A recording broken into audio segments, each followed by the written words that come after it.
C'est l'une des routes les plus dangereuses d'Ukraine. Dans cette camionnette humanitaire, nous sommes entourés de part et d'autre par les Russes, à portée de leurs drones et de leurs missiles anti-chars. On a toujours peur sur ce type de route. On ne sait jamais quand ça peut tomber. Le long de cet axe, des villages abandonnés, des bâtiments en ruine, c'est l'enfer d'Avdiivka qui se dessine.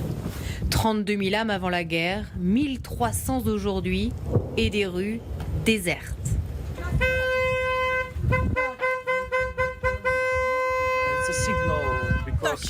On signale notre arrivée. Sinon, les gens ne sortent pas.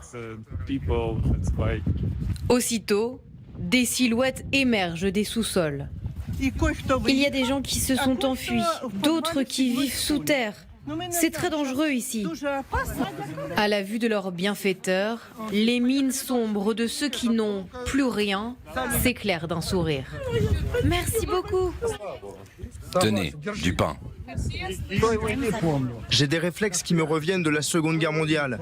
J'étais petit, j'avais 4-5 ans, je me cachais. Et ça recommence. Je me cache encore aujourd'hui. Soudain,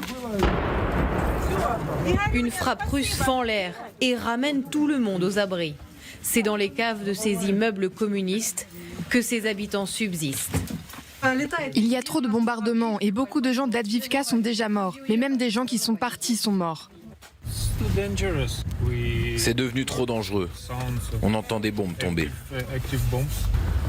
Mais pas question de s'arrêter là. Direction le deuxième point de distribution où nous rencontrons Andriy qui a cru mourir ce matin. Aujourd'hui, j'allais travailler et 40 mètres derrière moi, il y a eu une explosion. Heureusement, je me suis jeté par terre à temps. Dire que j'ai eu peur serait un euphémisme. Et pour cause, depuis plusieurs mois, les Russes s'acharnent sur Avdiivka. 24 heures sur 24, 7 jours sur 7, on nous bombarde. C'est permanent. Ils utilisent des bombes guidées, d'autres à haute explosion, des missiles air-sol, de l'artillerie, tout. Ils sont en train de raser la ville avec tout ce qu'ils ont. En témoignent ces immeubles en lambeaux, ces édifices éventrés.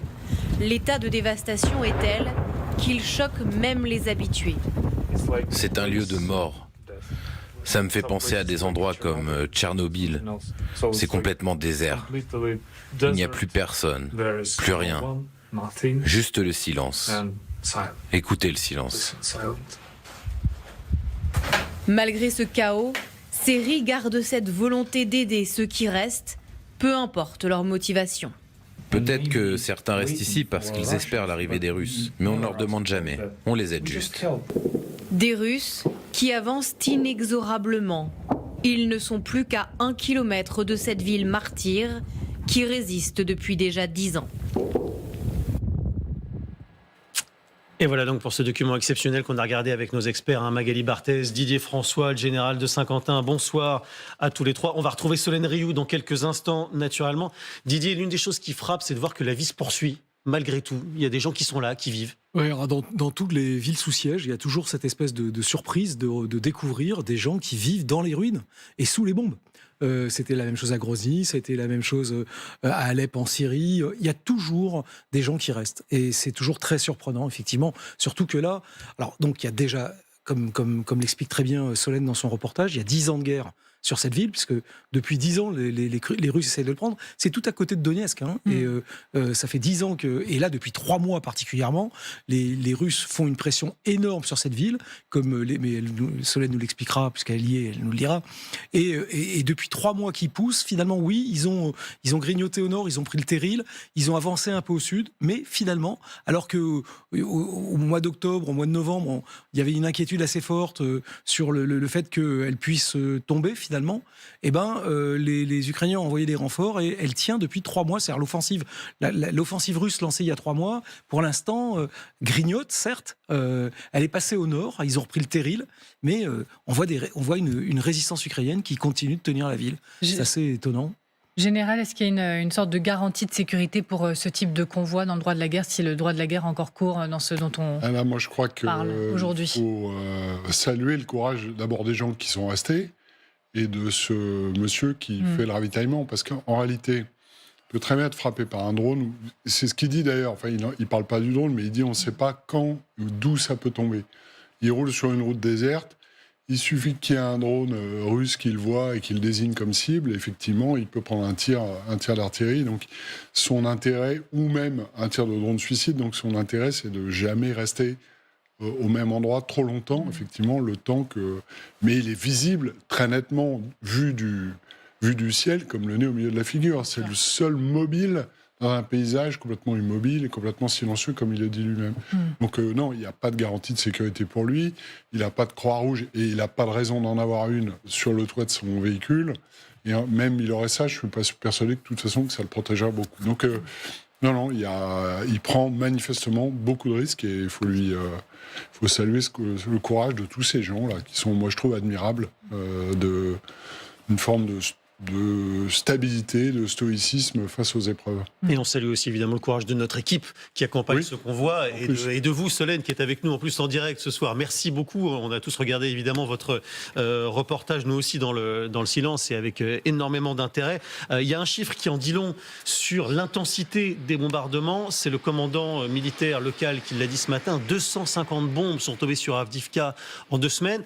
Solène, vous qui sillonnez l'Ukraine depuis longtemps maintenant, vous avez fait plusieurs missions là-bas. Est-ce que, honnêtement, vous avez déjà vécu un truc pareil ?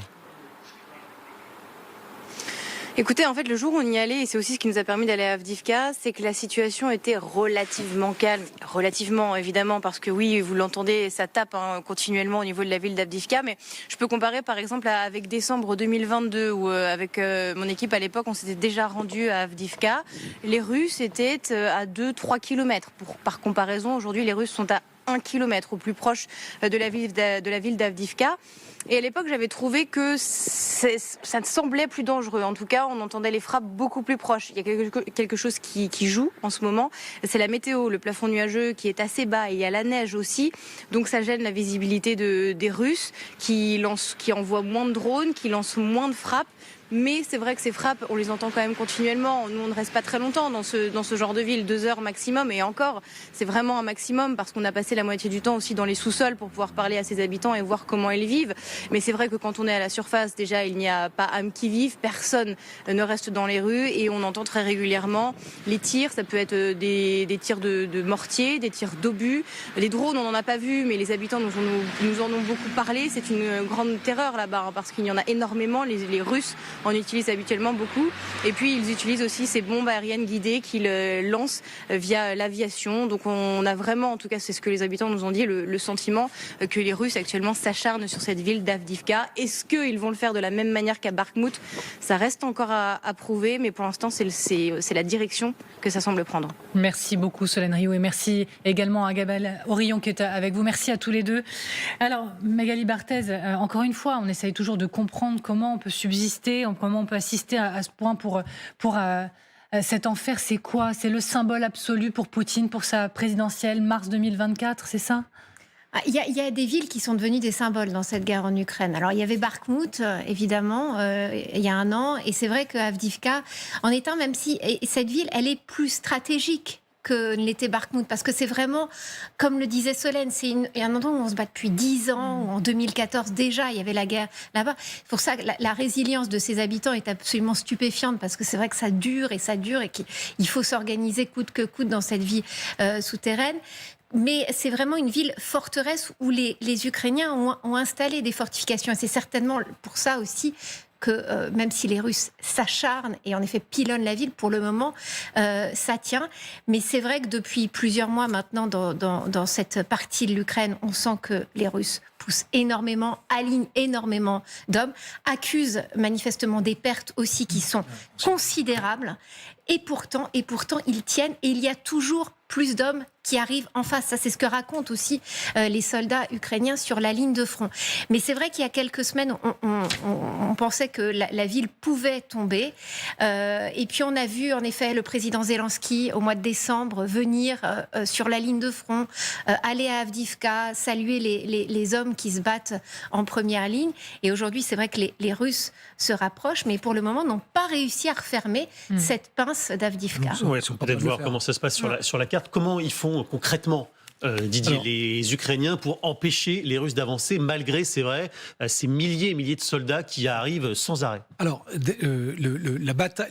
l'offensive russe là, dont on parle maintenant, hein, pas celle depuis 10 ans, elle a commencé... On voit bien ici les pinces, hein, au nord et au sud. Voilà. Une tentative de pince. En tout cas, oui, elle a commencé le 8 octobre dernier, donc ça fait exactement 3 mois aujourd'hui. Voilà. Avec par surprise et de manière massive, au nord, vous voyez la pince nord de Avdiivka, là, et au sud, ils ont envoyé une masse de blindés et d'infanterie qui ont réussi à percer 2 lignes de défense ukrainiennes, qui a essayé ensuite de se rabattre, mais qui ont été arrêtés. Et ils ont perdu énormément de blindés et d'hommes. Donc depuis cette bataille, ils poussent, ils ont vraiment mis un effort énorme. C'est-à-dire l'essentiel des renforts et des capacités russes ont été mis sur Avdiivka. Les Ukrainiens, voyant le risque, ont envoyé en renfort la 47e brigade, qui était avant à Robotinier, qui essayait de percer le front russe et qui maintenant qu'elle n'a plus à le faire, est venue se mettre en défensive là-bas.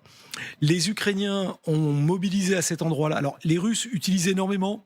Maintenant qu'ils n'ont plus la capacité d'attaquer avec des chars, ils ont utilisé beaucoup à cet endroit-là l'aviation et les bombes planantes. C'est ce que nous explique Solène et ce que nous disent les gens dans le reportage. Donc vous savez, c'est des grosses bombes de 500 kilos sur lesquelles les Russes ont fixé des ailettes et qui sont tirées d'assez loin pour que les avions ne puissent pas être touchés. Pour contrer ces effets des bombardements aériens, les Ukrainiens ont, eux, le deuxième avantage des Russes, c'est qu'ils ont plus d'artillerie.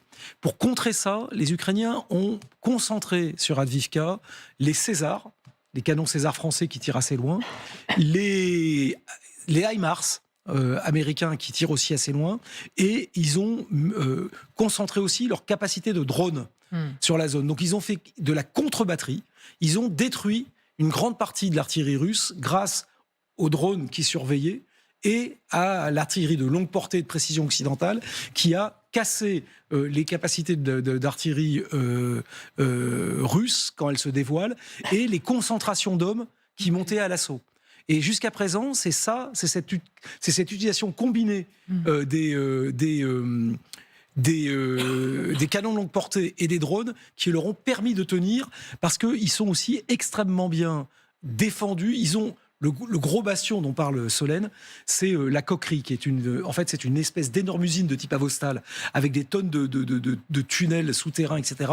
C'est grand, massif, en béton, fait à la soviétique, et qui, en fait, domine comme une espèce de fort à l'Alamo, qui domine le nord de la ville face à un terril qui lui a été repris par les Russes à côté de la voie de chemin de fer. Et c'est là que se font l'essentiel des combats. L'autre partie, celle que l'on voit là, qui est la ville, donc c'est le quartal qui s'appelle 9Y, c'est le quartier d'habitation, lui est terriblement bombardé, il est attaqué par le sud. Mais à ce stade, les Russes ont fait beaucoup de pertes dessus et semblent un peu marquer le pas. On va voir ce que ça donne.